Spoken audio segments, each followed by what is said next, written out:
I mean, I wouldn't use this sink, but yeah, you could use the other. You have what? A couple bathrooms in here? Grab those bags and we can back up to the truck.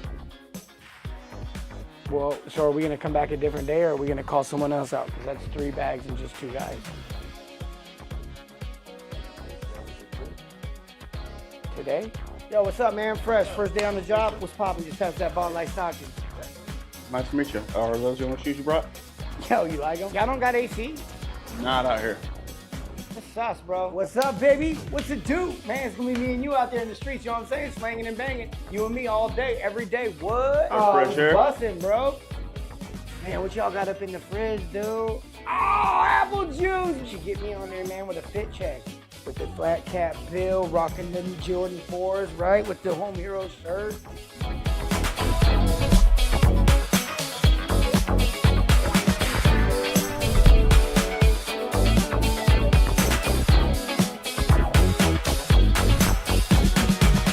I've gone to shops where literally guys have pulled me aside and be like, man, I love all this stuff you're teaching, but if I do this, I'll be out till midnight. They're just gonna give me more calls. And it's heartbreaking. It's like, man, what's the real goal here? Like, if I've got 12 tables in a restaurant and I can serve those 12 people and give them the best experience ever and I can be profitable, if I wanna make more money, I'm gonna add a 13th table. I'm not gonna add a 13th customer. Meaning I'm gonna increase my capacity. I'm not just gonna shove more people into my capacity. My room fits 56 people and I wanna sell more tickets to my event. I either have to increase the capacity or hold separate events. I can't put 115 people into a room of 57 people.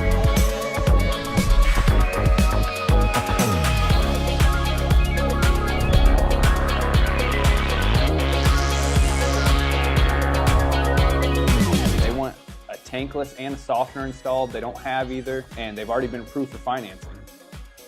What's that got to do? So you want me to go out there and do that call? Well, they also say they've been having trouble with their sewer line and been wanting to replace it for a while, but they can't find somebody who they like to do it, but they think they trust us. I don't want to have to work super hard to get it though.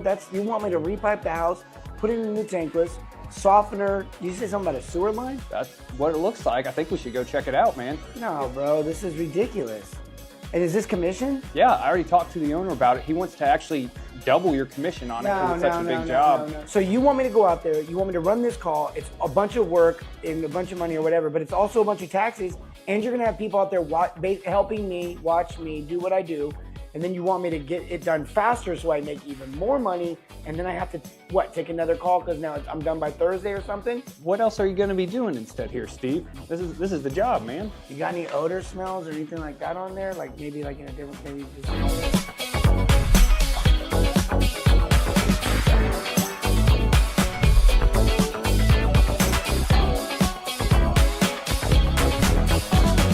Why does on-call suck? Well, look, here's the thing. Most companies that do on-call 24/7 after hours, they don't treat it the same way that they do during normal hours. They have a full staff and they have a full support system if someone calls between 8 and 5. But then after hours, they don't have a CSR, they don't have a supply staff, they don't have a lot of other things, and they want to go out and charge the same rates to the customer, if not even more, because they're doing after hours work. If you want to charge more and do on-call, then provide more service after hours. If you can't provide at least the same service that you provide during the day after hours, then you shouldn't do it. Think of it like an emergency room. Not every doctor is open after hours, but emergency rooms have a full staff after hours. Be an emergency room or be a doctor. But you gotta pick one. And make sure that whatever you pick, you can service to the full.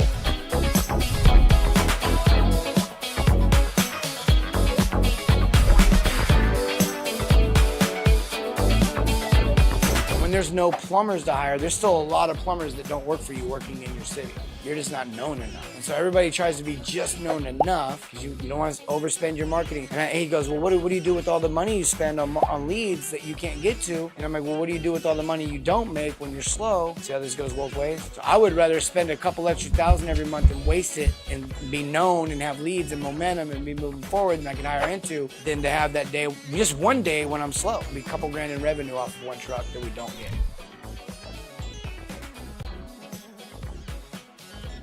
It's that time again! You've now entered the No Sales Zone. No Sales Zone. With Chris Fresh, the plumbing sales coach, peels back the curtain of what sales really is.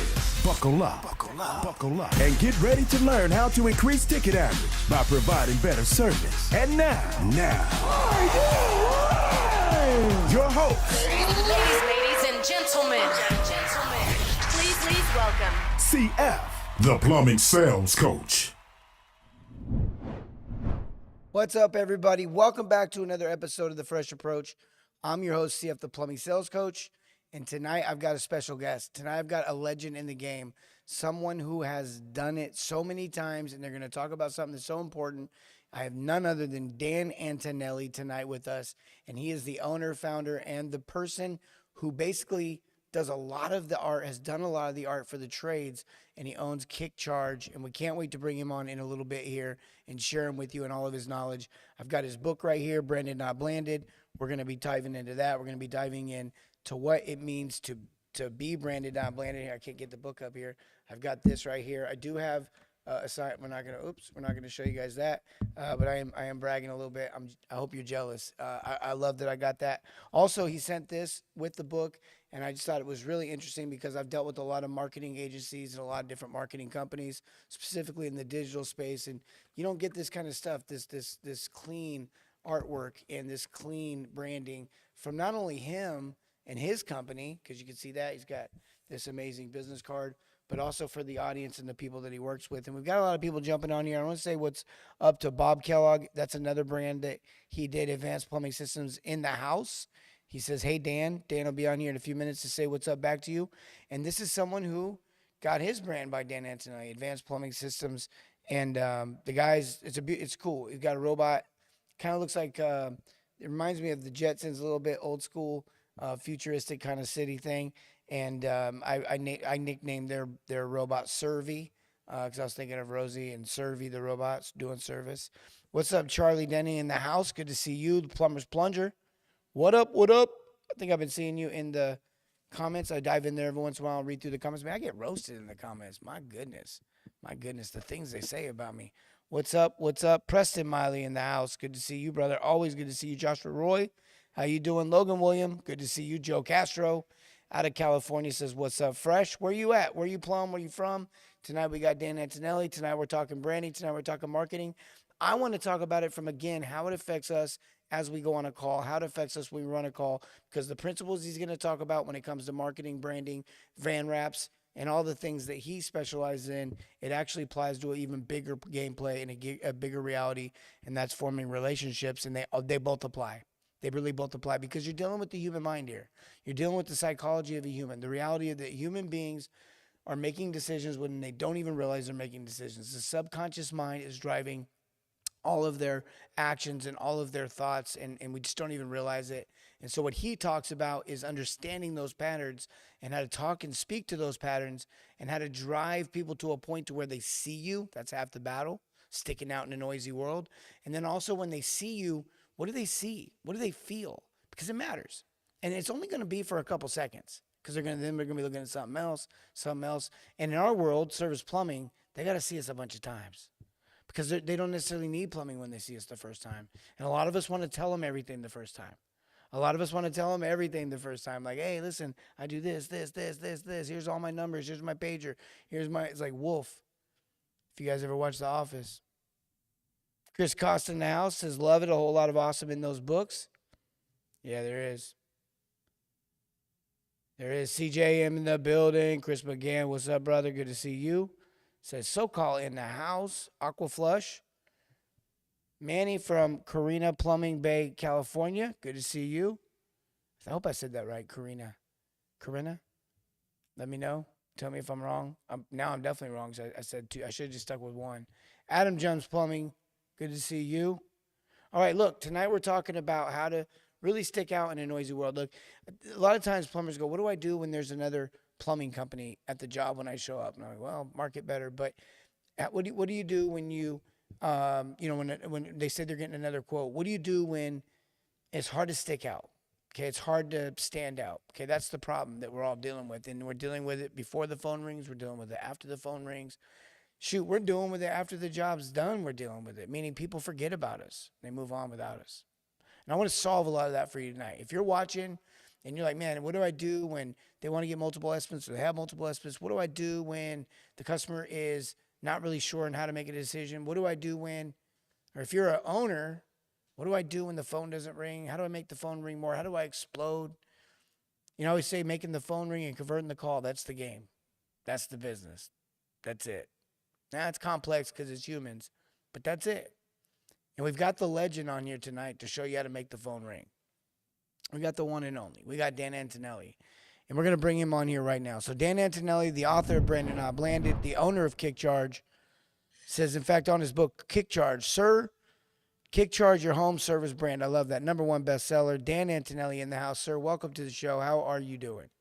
What's up, Chris? Glad to be here, man. Yeah, so I met you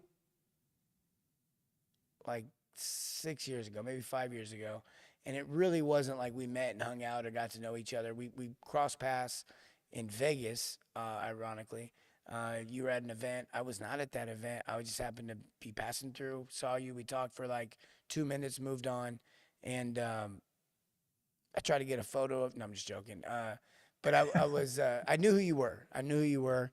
And so life goes on and whatnot. And then as the internet has crossed us paths somehow, some way, I saw you on social media. Maybe you liked a post or you made a comment or something like that.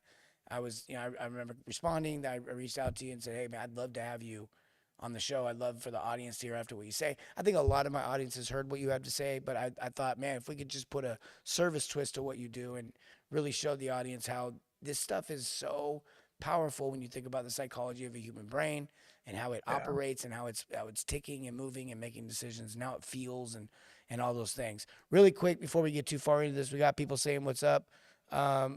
He says, I'm talking to Kickcharge now, saving up to get my rebrand. He's excited about doing that. It looks like that's an owner out of Aquaflush Plumbing. Been sending your videos to my plumbers, Adam Jones says. I think he's talking about ours. And, of course, yeah, what's up, Chuck Dollarhide? Good to see you. Have to have a better brand, they said. I'm so excited to hear it from Dan Antonelli. That's Chuck Dollarhide. Look, there's a lot of people in here, and I think that they all understand the value that you bring. And so let's not waste any time and get into it. Tonight's point is branded, not blanded. That's what we're going to be centering on. That's what we're going to be talking about. That's the name of your book. First, before we dive into this, what made you want to write this book? What makes you think this way? What's your why behind all this? So, you see on the internet on a daily basis, on Facebook, social media, you see all these common errors that just keep happening over and over again for contractors. Whether it's just a really bad truck wrap idea, whether it's a really bad name that they have for their business. And so I just thought, why don't I just take like the last 15 or 20 years of what I've learned in doing several thousand home service brands and put it out there? Because first of all, not everyone can be a Kickcharge client, but everyone, in my view, deserves the best opportunity for success, the best chance for success, the best way to not be a slave to Google so that they're spending so much money to be visible in their community, like all the things that they struggle with. There isn't a book that really truly exists that talks about brand from a home service business perspective. And so I thought, man, if this book could get in the hands of people before they even file their LLC, it'll save so much heartache down the road. Like we had to rename probably 60 businesses last year because the name that they had chosen for their business was awful and was never going to work and it was going to cost us a ton of money to make successful. And I hate that we have to do that so frequently. So like even naming is like the biggest chapter in the entire book because it's the number one thing that people get wrong day one that they start their business. So I said, let me put it all in this book. You don't make any money writing books. It's a labor of love. But listen, I hear from people all the time about how it's impacted their business and how it's changed how they view marketing. And I even get feedbacks. I got feedback from one guy who said he was sick to his stomach after reading the book because he realized he had done pretty much everything wrong when it came to marketing. I was like, well, I guess that's a good review of the book, but not exactly what I was hoping to hear. But anyway, things like that, I think, listen, the trades have been good to me, to my family, to my team. We have over 60 people here now. And if I can impact somebody in a positive manner with what I put in a book and help them, even if they never become a Kickcharge client, then that's a win for me. Man, I love that. First of all, I love how you started out. You wrote the book so that even if they can't afford your product, you can at least get something out there and make impact. That's what we're all about here. We love impact, and I love that you're about that. And it's obvious because you don't hold back in here. You know, a lot of times you read these books or you get these influencers and they give you like the framework so that they can sell you the house, but you put it all out there. And I think it's Yeah. important. If you don't have his book, get his book. It's so important because if you don't understand branding, if you don't understand the image that you're putting out there and how that affects number one, you know, what's funny is I get a lot of these companies that'll say, man, our conversions are low. And then you look at their brand or lack of brand, and you're like, well, you're basically putting your service plumber up against, you know, you're making it harder on them. And this goes on from every, you know, that's why CSRs are so important. If you're a CSR, man, you're like the doctors and nurses of the healthcare world. You're what makes the world go round because people are really struggling when they have to call a plumbing company. If the brand isn't something that makes them feel safe, it makes them feel like they can trust it. It's hard, and they got to make decisions and tough decisions. That's what got me in the trade, Dan. Is that I had to make an $1,100 decision, and I was getting it done for free. It's a long story. We won't get into it tonight. But I was still like, dang. So people just wake up to $1,100 problems. That's crazy. So, anyways, and that's not even that expensive now. I've really gotten, you know, I've been in the trade for 15 years now. I'm like, okay, it's more than $1,100 sometimes. All right, so branded not blanded. That's the topic tonight. That's our point. We got three key takeaways from this book. You made me read the book before you come on the show. You sent me this copy. I'd already bought a copy so I can get a head start. And then, of course, I cheat and get the audio versions of things because I'm not that much of a reader. But I will tell you, if you're one of those people, I didn't have to get the audio version on this one. This one right here has pictures and it has images and it kind of helps break up the monotony of reading a book. So it's a little bit of an easier read than you might think. And I think that's awesome. All right. And also, you know, just to give you a little bit of credibility here, you have done some of the legends in the game. Tommy Mello, most people know Tommy Mello and who he is and what he's done in the industry and the trades, and you rebranded him. In fact, you were telling me before the show came on, $30 million company rebranding and understanding the value and the need to rebrand and the how more. You know, I always tell people, you think the rebrand's expensive. Wait till you push that brand out. You know, you're going to spend whatever you spend to rebrand, but then you got to push that thing out. And so when you're a $30 million company, you already got a lot out there. So now you got to rewrap all that, redo all that, rebillboard all that, get all your digital agencies realigned, and that's a bigger headache. Do it now before you're that big. And he's an anomaly to even be able to get that big without having the proper brand because getting sticky is or not being sticky makes it harder. So let's get through the key takeaways here. The first key takeaway that we got, I'm gonna let Tyra flash it up on the screen, is we've always done it this way. Now, really quick before you go off, we want to get your opinion. Um, we've always done it this way. It's such a pet peeve of mine. That's why I'm in the industry because it's like why do we have to do it that way? There can be a better way. We can learn, grow, mold, adapt, and everybody really wants to put that phone number as big as they can on the side of that truck. And I can't tell you how many times I've gone back and forth. I got killed on the internet for saying this, saying that you shouldn't put the phone number on the side of the truck. People are like, well, you have no idea. You've obviously never ran a company. You've never even been in a truck. And I'm like, okay, sure. And so, before you get into to the rest of that, what's your opinion on the number on the side of the truck? And then, really, what do you mean by that when you say they've always? What do you take away from that as far as like what you teach? So we could actually talk about both of those topics with just one example. And the rebranding that we did for Aaron Gaynor at Eco Plumbing in Ohio, he was at 40 million in revenue and came to us to rebrand the business. And again, most people at 40 million in revenue are not saying, "Oh my God, it's not working very well. I should rebrand or I should change the image of my company."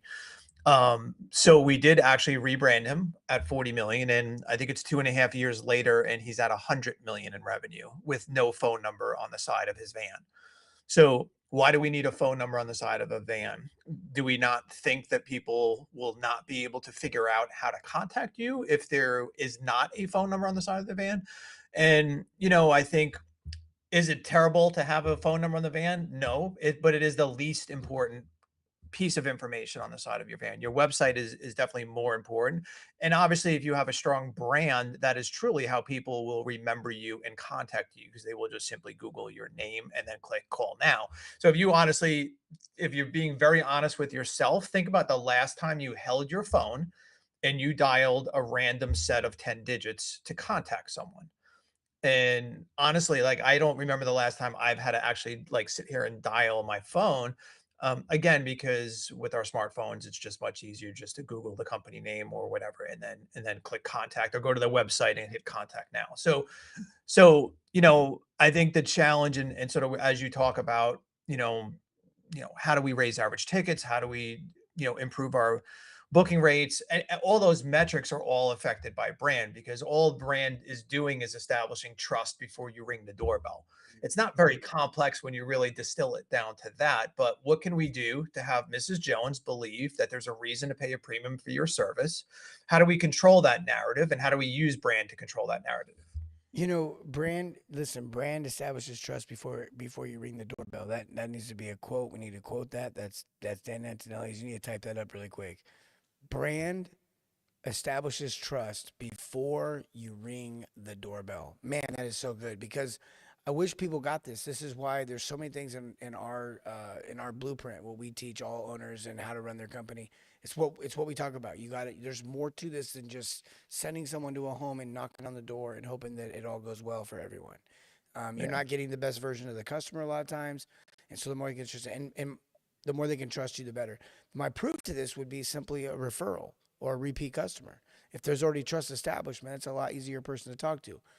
On the flip side of that, a callback when trust has been broken. Those are harder customers to deal with on the front end. And so, not that I still believe in the pendulum swing. That if they're mad, you can actually make them happy and restore that. But nonetheless, why go uphill? Why swim uphill? So branding is so crucial to that. You've proven that with so many companies. I remember seeing your birthdays for the brand you do, and when you would put one out, most people would have, most companies would be like, here's our birthday month. Here's one company we did. It's like ridiculous amounts of companies that you've done every birthday month because you've done this for so long. How many brands, maybe you know, maybe you don't know, maybe you know exact number. How many brands have you done? It's north of 3,000 at this point. 3,000. All right. And So that's a couple of yeah, brands. it's about 250 a year is what we've been pacing the last couple of years. Probably a little bit more this year because we actually have more illustrators on staff now. And you got your 10,000 hours in, as the book says, right? Oh, it's it's got to be a lot more than that, but yes. It's gotta be about 300,000 or maybe even a Yeah, little I more. mean, I'm doing this since I was 15 years old, so I'm 56, about to be 56. So, Mike said, it- Mike Wickoff said he rebranded his company and boy, it helped. 100K per month in revenue to 300 million in revenue 3 months later. I think you meant to say 300K, and from 100K to 300K. That's tripling in just a few months. Brand doesn't need a phone number. Bland needs a phone number, website, email, and QR code. That's exactly right. Someone else said the only constant in life is change. That's so true. Life is constantly changing, almost guaranteed. Everyone watching needs this book. That's John Gonzalez. Shouts that out. He does love his picture books. Tyler Fresh, thanks for saying that.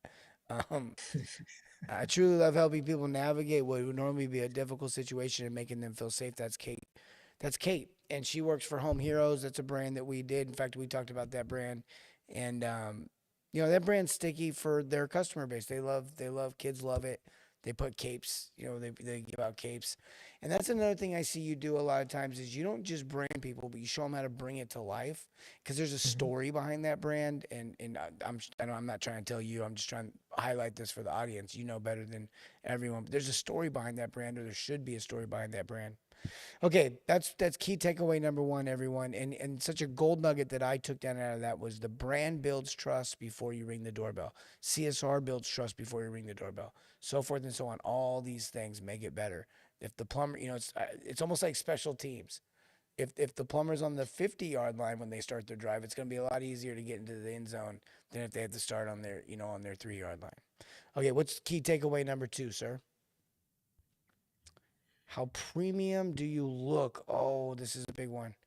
This is a big one because so many people go, well, I don't understand why my guys can't convert. And then they show up and it's almost like the homeowners locking their doors, closing their blinds when you show up because it looks a little suspicious. As the kids say, what do the kids say, sus?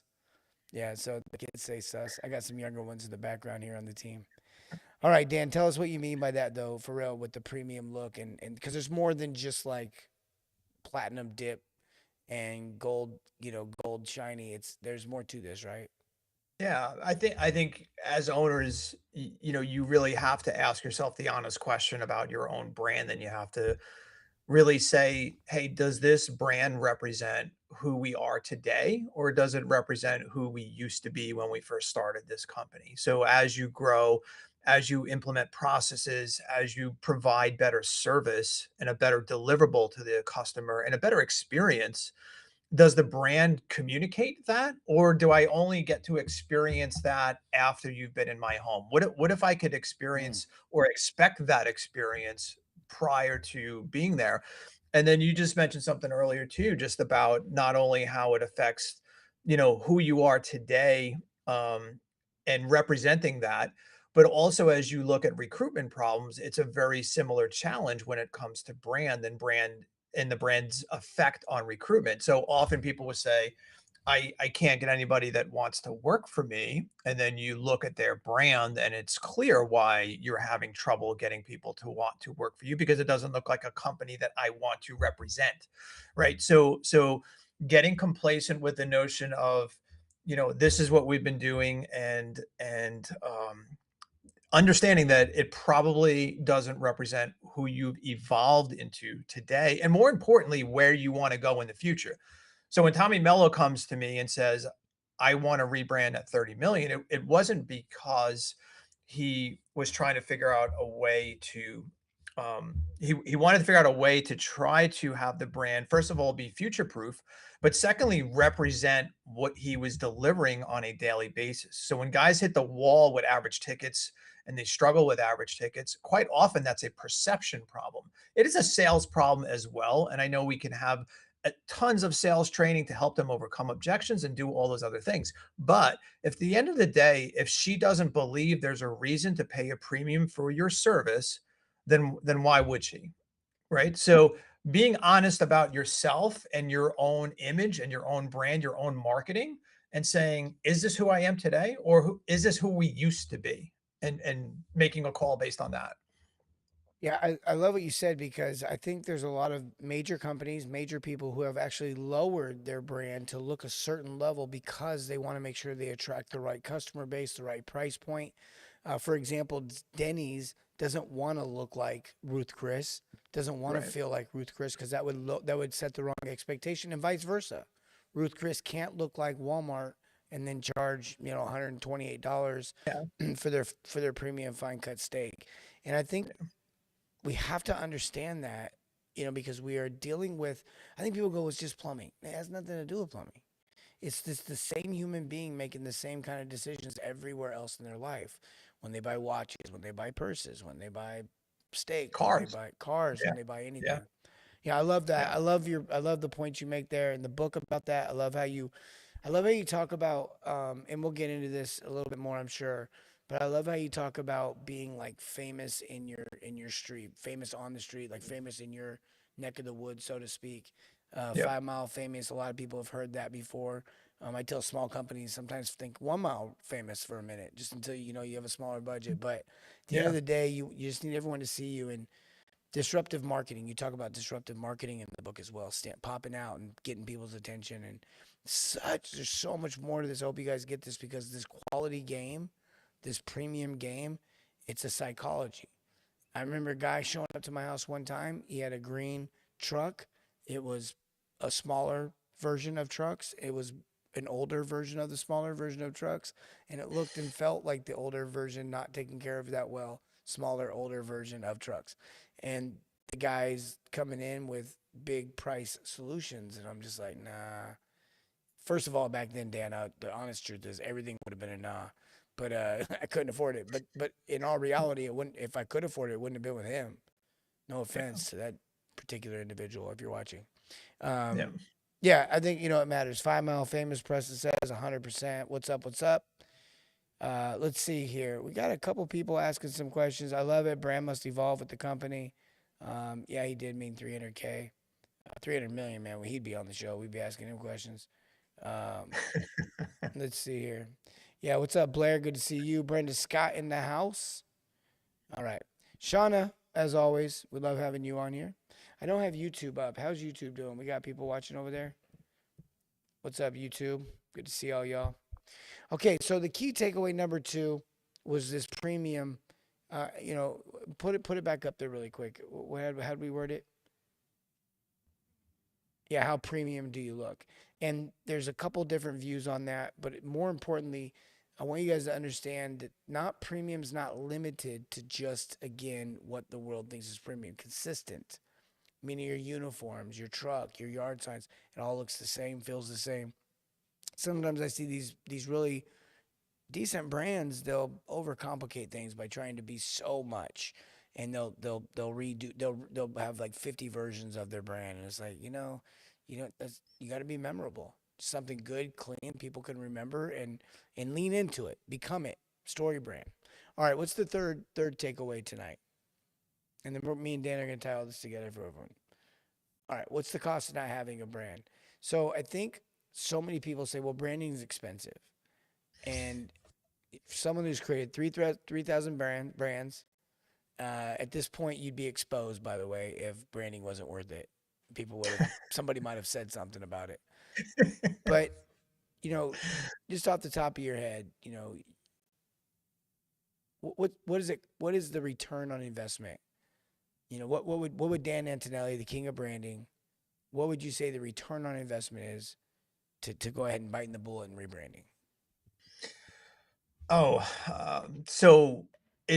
First of all, it just compounds, right? So I always like to say that the most expensive brand you'll ever buy is one you paid the least for, because what it will cost you over the course of time is so much greater than investing and doing it right the first time. So what will it cost you? It'll cost you in lower average tickets, right? I mean, we have case study after case study where operationally the client changes nothing about how they run their business, but they're able to charge more money for their work. Well, how does that happen?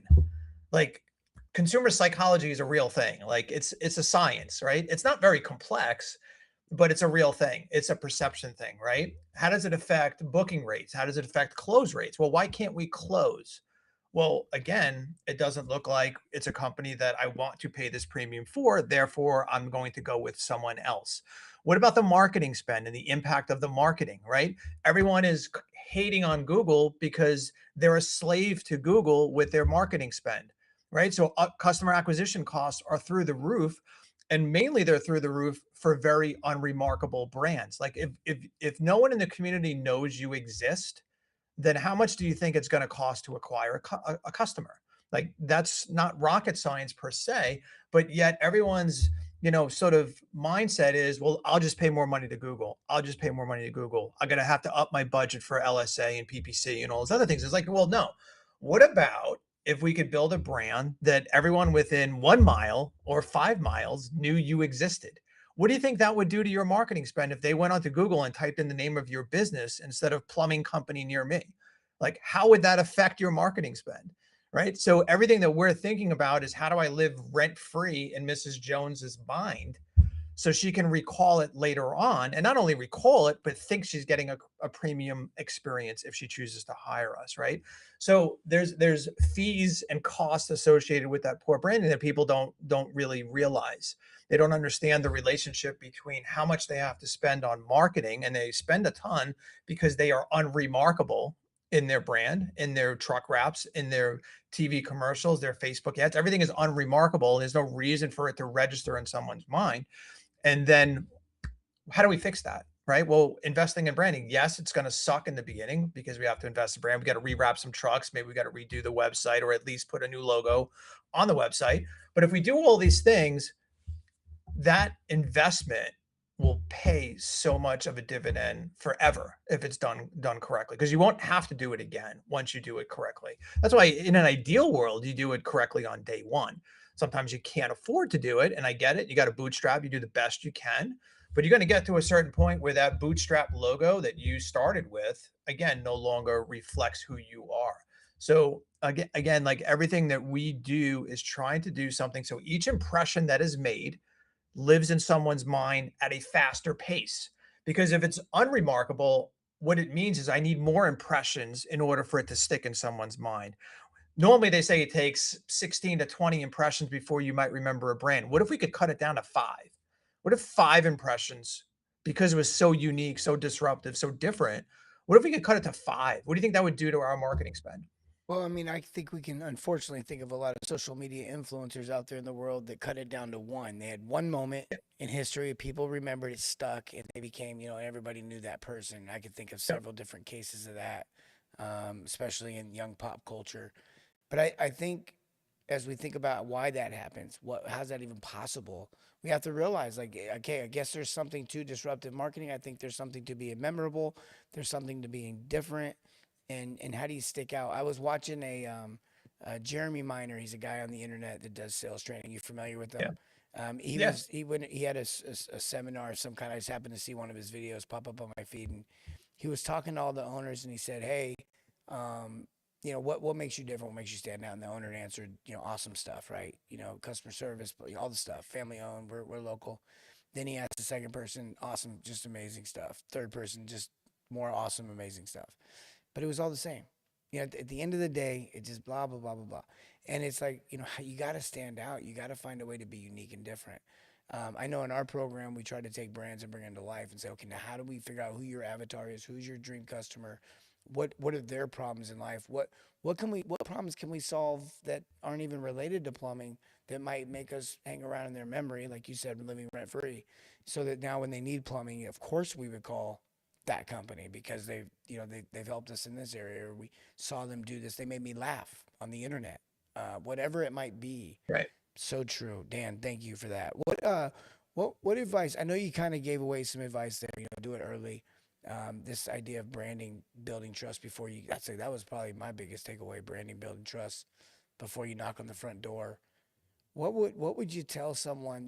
They're out there right now. I think most of our owners are sitting at that 1 to 5, maybe $1 to $10 million range, and they're just like, phone's been ringing. I've been doing just fine without a brand. What would you say to that person right now if they could get some advice from you? I mean, there's a lot of people who have that mindset, and I completely understand that mindset. I like to say sometimes that, having a brand that you've been using for a long time to an owner, it's like a warm blanket. It feels nice and comfy. It's sort of working. It's a little worn on the edges, but it still kind of keeps you warm, right? So the idea of suddenly taking this blanket off and going with something completely different feels really scary. And you should be scared because if it's not done right and done correctly, a lot of bad can come out of it, right? So you have to obviously do it correctly if you're going to make that investment. But I will say this, like the number one thing, and it's funny because we did a video compilation of like 2 dozen owners, and we said, what's the one thing that you wish maybe you had done differently? And the number one thing that everyone that we asked that question to, literally they said the same thing. I wish I had done it sooner. And until you sort of experience what life looks like having an amazing brand, what it does to your culture, what it does to recruitment, forget about all the other KPIs, marketing spend, average tickets, et cetera.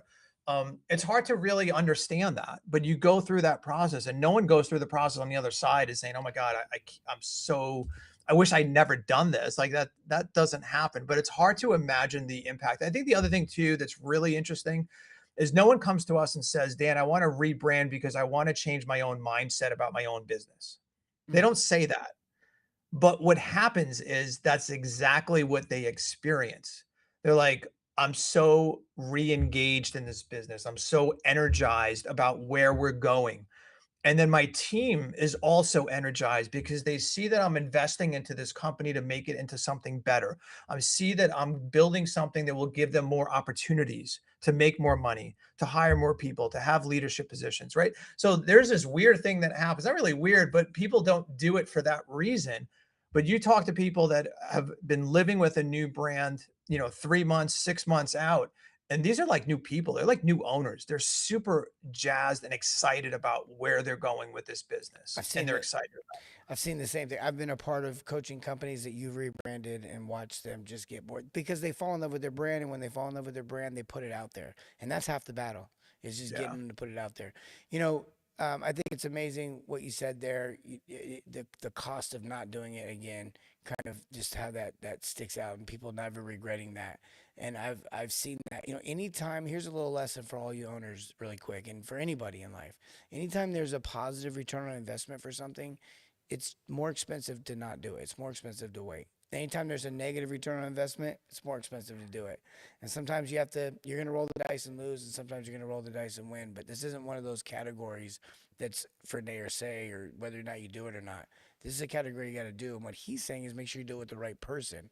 We're talking to the king of it, so obviously he'd be a choice. And we'll give you his information here in a minute. Another really key takeaway for me is I remember hearing somebody say the number one return on investment was van wraps rolling down the street for home services, and I know that to be true. That's a lot of studies on that. And then one more that I can't help but kind of come back to is you mentioned this idea of being more expensive to not do it. Now I want to hit that home one more time, only because, and again, whether you do it or not, you just have to realize that if you don't do it, Henry Ford says this best: if you don't do it, a man that stops advertising to save money is like a man who stops his watch to save time. It just doesn't work that way.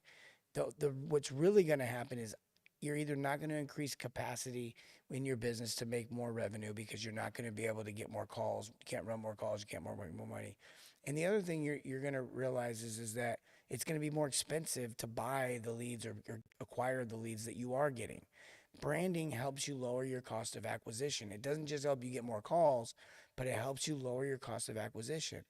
And I just wish more people understand that. And really quick, not to go off on a deep end, but to cement this, Dan, I remember we have an app that we do. We white label app for companies so they can have their own app. I'm not going to get into that right now, but because we do that, we did a campaign and called all their customers about 0 to 90 days, we'll say, after the work getting done to get them to download the app after the app came out. So we're calling all their old customers, and 0 to 30 days, customers like, oh, I remember you. You guys are awesome. You guys were great. Your plumber was awesome. Maybe one customer goes, the toilet still wiggles, whatever. Maybe I saved the call back there. But so we called it, we do this campaign. 30 to 60 days, people are like, oh, yeah, I did have some plumbing. Oh, yeah, okay. Was that you guys? Okay, cool. 60 to 90 days, people are like, I don't remember getting any plumbing. And it's like, after 90 days, like, I didn't get any plumbing. And it was like, yeah, you did. Your house flooded. And they're like, nope, can't call. And it's crazy how short the memory is of a human. And so we're going to talk about, when you hop off here in a minute, I'm going to share with you guys how to look at the bigger picture on all this branding stuff, and how what Dan's talking about is not only extremely important, but it's a piece of a bigger equation. And if you really talk about full entrepreneurship, running a business, growing a business, and converting and all those things, because you can't look great on the front end and then do poor service on the back end or provide a bad experience in the middle. Right. But Dan, help them understand, the value, because as I dive into the marketing aspect of all this. So we've talked a lot about branding, and we've talked a lot about story branding and getting the right brand. But can you talk a little bit about the marketing aspect and how that works? You said 5 Mile Famous. Like, when you say that, like, how does someone do that? So couple things on that. The idea of visibility within the community, and you just mentioned truck wraps as being the single most cost-effective means to get your brand out into the community. Like, cost per impression on a truck wrap over the course of 5 years, it's absurd. Like, absurdly low compared to any other medium, right? So the truck wraps are huge. Problem is, probably 90 to 95% of them are not optimized or done correctly, in a manner that is most effective, right? So the challenge with that.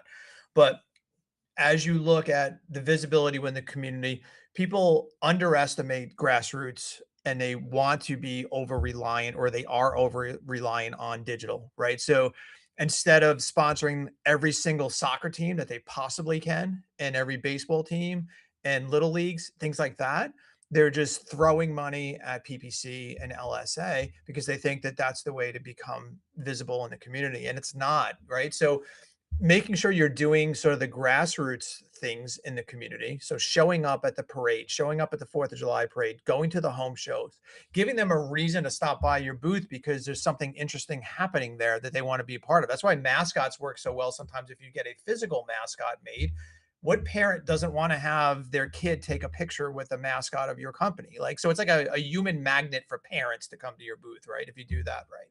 But I want to mention one thing that I talked about in the book, as far as like your notion of visibility and how important that is for the digital marketing spend, right? So we had a digital marketing company that we did a lot of work with before we started doing digital marketing ourselves. And they had compared the results of 25 brands that had a kick charge brand versus 25 brands that did not have a kick charge brand. And they look at the digital marketing KPI. So they looked at how many branded keyword searches were happening on a kick charge brand versus how many were happening with a non-kick charge brand. And on average, kick charge brands were getting over 500 organic keyword searches per month compared to 50 without a kick charge brand. So almost a 10x on organic branded keyword searches for their brand name, right? So obviously we're going to win on their brand name. If they type in their brand name, we're going to show up first for that, right? But then they come to the website, and what's the conversion rate of a kick charge brand versus a non-kick charge brand? And I'm just using kick charge brand because that's obviously the comparison we had. But let's just say it's a great brand versus a weak brand, if we're going to do it that way. So it was 12% for a kick charge brand versus 6% for a non-kick charge brand. Man. So again, Double. over 500 branded keyword searches coming in, converting at twice the rate compared to non-kick. Well, how does that happen? Why is that happening? Because they've seen the truck in the community. They remembered it. It instilled trust in them. Therefore, when they hit the website, they already knew something about this company. They already felt something about this company, right? So that's the other part of it, right? So that visibility in the community translates into making your digital marketing that much more effective. You could talk to any digital marketing company that's working with a great brand, and they're going to love that opportunity versus somebody with a weak brand or generic clip art, pipe wrench logo. Like, people in the community will not remember it, and it's going to make the conversion rates reflect that no one knows they exist. And therefore, if no one knows they exist, it's going to cost us so much more to acquire them as a customer. So just don't forget how important it is getting that brand out in the community, making someone connect to it in an emotional manner, and what that will do to the overall marketing spend. Yeah, we've got a couple of people talking about we should have rebranded 10 years ago. Mr. Butter's in the house. That's one that we did, Andrew Cornwell. Look, I think it's really important what you're saying. And people, that part where you said, a great brand versus a decent brand. And I think that's true in life. Like, if you're buying drones, if you're buying TVs, if you're buying tires, if you're buying cars, if you're buying airline tickets, there's a reality to cheaper. And cheaper isn't always cheaper. And I think we've all heard that before. We know that before. But man, when you're talking about a brand, when you're talking about kind of what your image, your look, your vibe, your feel, your everything, you got to get it right. And it's worth spending the extra money. If the brand's twice as expensive on the front end, it's going to make you 200 times on the back end. And if again you're not getting swindled. And you do got to watch out for that. But here's someone that's tried and true. People ask me, they go, Chris, what do you get for recommending someone like yourself? I get nothing other than the joy of knowing that you guys got at least a good human that's teaching you the stuff they know from experience. They're not just making it up in their basement. He's done it. He's done a bunch. He's been recognized by all the other industry leaders. It's honestly a privilege to have him on here myself. For myself, and an honor to really thank you for taking the time and sharing with our audience. I'm going to tie how all this goes into a service and the bigger play here in just a minute, but really thank you for that. I'm also going to give away some gear here in a few minutes and some shirts for those watching, maybe some hats. But I really appreciate you coming on, and I think one of the big things that someone like yourself brings is tried and true truth. And I think in this world right now, we've got a lot of people on the internet sharing their version of truth or some made-up version of truth. What you're talking about is real. What's in this book is real. I agree with everything. I've always liked you. I've always thought we probably would align because it's obvious what you're about. But when I read the book and got through kind of the highlights of the book, I was like, oh, we're on the same exact page here. I can't imagine us having any difference of opinion. I think a lot of people will do things because everyone else did it and they expect the same result. And it's like, well, you don't know why they did it or why it worked. And you really got to dig that in. And it's not magical, but you got to be different. You got to stand out. And there's no one better at helping people do that than you. So if you guys want information, reach out to KickCharge. Dan, how do they contact you if you guys want information? Yeah, just go to kickcharge.com and you fill out a contact form, and we'd be happy to chat with you. If anyone has something that they're working on or in the midst of, or they want me to just take a peek of what they have with their current brand, listen, I'm not a hard sell kind of guy. I'm happy to give you feedback about maybe something you could do to improve it next time around, or just talk to you about some challenges that maybe I see with what you have. I probably help way more people that never become clients than people that do become clients. But again, I just feel like eh, anything that I can do to add knowledge to them and help them understand how this works, I'm happy to do that. So And just so hit me it's, up on Facebook or just dan@kickcharge.com is fine too. yep, and you'll notice we didn't put any attachment on there like mention my name or mention Fresh because quite honestly, again, I don't, there is no, I want you to know that there's no financial return of money. And that's important to us because we want you to know that we stand behind the recommendation. We get nothing out of it than the pure satisfaction of knowing that more people are getting what they're supposed to get versus what they're hoping to get. And we gotta look out. I gotta look out. I'm an advocate for plumbing owners, for service plumbing owners, and so if there's something that I can trust, I'll point it out. Dan, thanks for your time. All right. Thanks. Take care, Chris. Good seeing you, man. Yeah, you too. Okay, look, straight nuggets, straight gold. I got Mr. Potty up here. They were talking about rebranding. Here's their brand. Love those guys. I got Walt, another king of branding, understanding the power of brand and story and how that plays together. How's this play together in the home? How's this work? Yeah, Dan, we did plug his book. Billy said plug his book. I got it right here. Branded, not blanded. It does not come with this signed autograph version. That's for me, and I am bragging a little bit. I hope you're jealous. I hope you're all jealous. Okay, look, number one bestseller too. Kick Charge Your Home Service Brand by Dan Antonelli. He's got Godel on the front. He's got Tommy Mello on the front. He's got some other big names you guys have probably heard of. Okay, how does all this tie into the home? How does this tie into things? Look, if you're working for a company that doesn't have a brand, look at what you're up against. Okay, and you got to step up even more.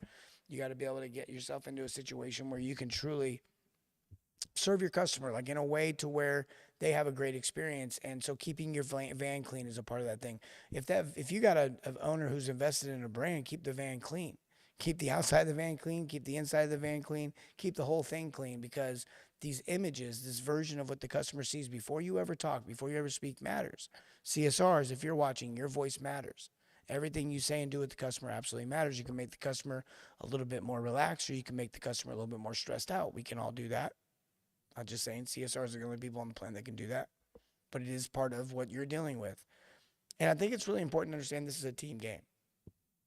And the brand really unifies the team, brings it all together. And if you look at this whole kind of customer journey left to right, they're in the world. They see your brand, or they drive by your brand and they see it and it pops out and it sticks out to them. Maybe I've heard companies say that we've rebranded them, or Dan's rebranded so many people. We have people, Pine and Dandy's on here. They're in our program.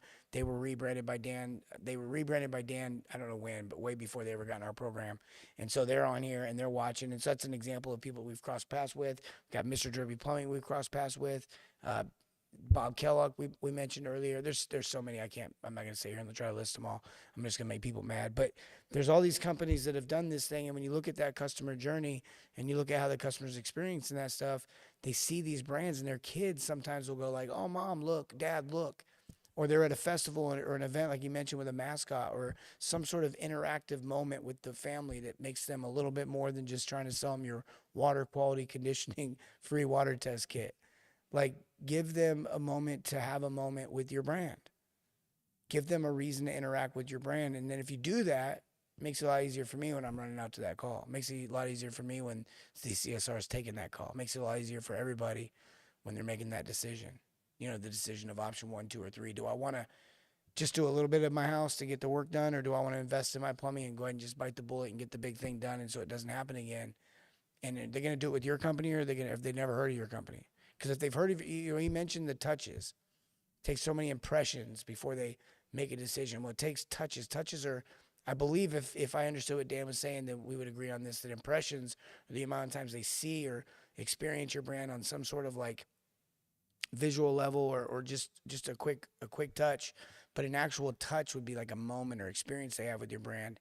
And it takes 4 to 7 of those if I read research to be correct. So you start thinking about that. Like, it takes a certain number of impressions before you can get the phone to ring, right? Like, you have to get so many impressions, and then you get so many clicks, and then you get so many click-throughs, and then it just keeps dropping off till you finally get someone that actually calls in that's a lead. Well, there's a reason for that, because it takes people multiple impressions, and those numbers are bigger, and then it starts to get smaller and smaller. Now, how do you do that? And then how do you not just do that? You know, you might pass them every day, but if your van has every service listed on it and you look like the other 45 vans that are driving by it, it's not really sticking out. So you're not really getting those impressions like you think. You're not really getting those touches like you think. Such a big deal.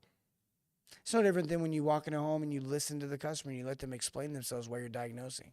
The more they can talk, the more they feel heard, the more that they feel understood, the more that they think you understand. It's not rocket science. Better questions in the home. Same kind of thinking here. Different approach, different season of the call, if you will. It all matters.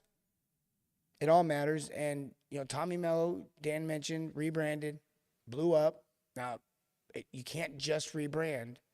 You got to implement the brand. You got to lean into the brand. You got to tell the story of the brand. Then you got to have a process for customers to go into so that it's consistent experience with that brand. Because you can have a real memorable brand that everyone hates. The customer journey matters. The brand is how they feel a lot of times while they're going down that journey. And the experience you bring is the consistent, I care for you, I'm advocating for you, service, always be serving. It's that consistent experience you can give people. When you do that, it's magical. But it's hard. It's hard because you got to rebrand. You got to know what to put it on, where to put it, how to get it out there. Then you got to, once the phone rings, you got to know what to do with that. Then you got to know how to organize it and schedule it the right way. Then you got to know how to run the call. Then you got to know how to keep track of all the books. Then you got to get all the plumbing done correctly. Then you got callbacks and you got this. It's hard. I get it. Totally get it. Work with owners all the time on these things. That's why we have the blueprint. That's why we have this laid out. Step 1, step 2, step 3, because it's hard. And how do you eat an elephant one bite at a time? Someone might organize those bites for you, make it a little bit easier. That's what I do. But I'm telling you right now, if you don't get this dialed in, if you don't have a brand, if you don't have a plan, if you don't have a strategy, if you don't have a process, if you don't have something, you're at such a disadvantage. I'm not saying you can't do it. I'm just saying it's going to be a lot harder too. And it's going to be a lot harder for your customer too. To trust you, to be able to buy from you, to be able to tell their friends and family about you. And what do they tell them? That you're I use pro plumbers, and then there's 15 variations of that name in your city. I remember when Dan rebranded this company. It's Mr. Drippy Plumbing now. A lot of you know about him because I talk about him all the time, really close friends with Patrick. But they were actually called Plumbing Professionals when Dan rebranded them. Plumbing Professionals.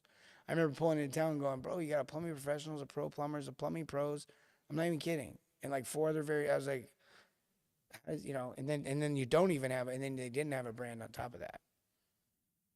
He's like, I don't know why my phone's not ringing. I was like, I do. I'm like, the kid raised my hand in the back, like, call me.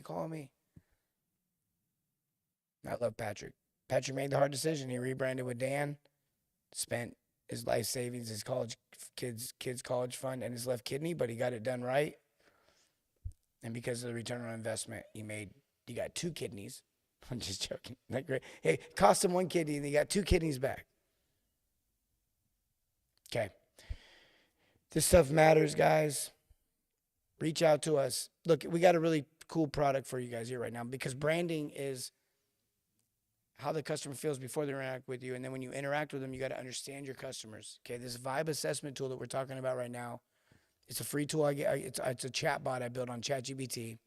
ChatGPT is probably going to limit your usage on it because that's how ChatGPT is, but it's a free tool from us to you. What do they got to do to get it? They type vibe into the comments, and then they get a message on Messenger from us. And then it'll take them through what to do, and then they sign up, and they do the things. They click the buttons. They maybe give their email address, and it gives them the bot. They get the bot. And here's what you can do with the bot. You can learn more about yourself. It'll give you an assessment on yourself, tell you more about your weaknesses, your strengths, your gaps, and then what it'll do is you can start saying, well, how do I recognize which type of person my customer is? It'll give you tips and tools to learn how to teach you how to do that. Then you can be like, wait a minute, would I struggle with a certain personality type because I'm a certain personality type? And it'll be like, yep, this one right here, and here's what you do. Man, you can get way better at people. Branding is the psychology of people. I'm telling you right now, that's all Dan knows how people, he just knows how they're thinking. He's empathetic and put themselves in the shoes of where they're at, what they would want to see, what they would want to look at, what would catch their attention. Yeah, he's not emotionally attached to his art. He's emotionally attached to the person he's making the art for. I hope you guys got that last statement right there. But Vibe will help you do that. If you're an owner and you want to work better with your team, you understand why you're struggling with certain employees, could have been a good fit, but for whatever reason it didn't work out, this tool will give it to you. Type 5 in the comments.